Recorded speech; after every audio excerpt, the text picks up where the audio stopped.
அவர்கள் சொல்லுகிற முருகன் அல்லது சுப்பிரமணியன் நம்முடைய கதையோடு பொருந்தாதவர்.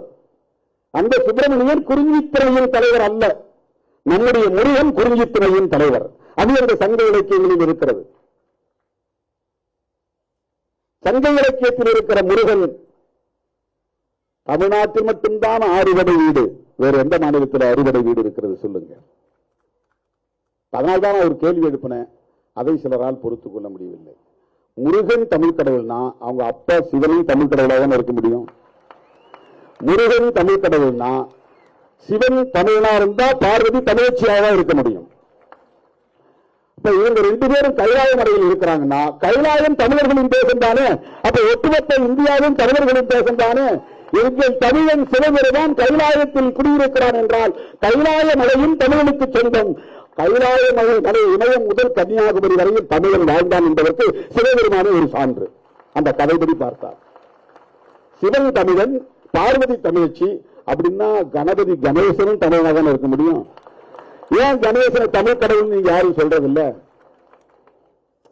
இதெல்லாம் லாஜிக்கா கேட்டா அவனுக்கு கோபம் வருது. எங்களை மட்டும் ஏன் அசிங்கப்படுத்துறான்? இந்த கதைகள்லாம் வேறு மதத்தில் இல்லையே. இந்த மாதிரி புராண கதையாளர்கள் ஒரு மதங்கள்ல இருந்தா சொல்லுங்க, நான் பேசுவோம். இந்த மாதிரி கதையாளர்கள் இல்லை. எங்களுடைய அடையாளங்களையும் வரலாறையும் நீங்கள் திருடிக் கொண்டு அதற்கு புதிய புதிய அடையாளங்களை தந்து புதிய புதிய விளக்கங்களை தந்து எங்களை ஏய்த்து பாகுபடுத்தி பிளவுபடுத்தி சிதறடித்து சிதைத்துக் கொண்டிருப்பதை அம்பேத்கரின் பிள்ளையாக இருந்து கொண்டு எப்படி வேடிக்கை பார்க்க முடியும்? பெரியாரின் பிள்ளையாக இருந்து கொண்டு எப்படி வேடிக்கை பார்க்க முடியும்? நாங்கள் இயக்கம் கண்டிருப்பது நாடாளுமன்றத்திற்கு சட்டமன்றத்திற்கு சீட்டு பேசுவதற்காக அல்ல, பேரம் பேசுவதற்காக அல்ல. நான் திடீர்னு தேர்தல் பாதையை வேண்டாம்னு சொன்னாலும் சொல்லிடுவேன், என்னைக்காக ஒரு நாள்.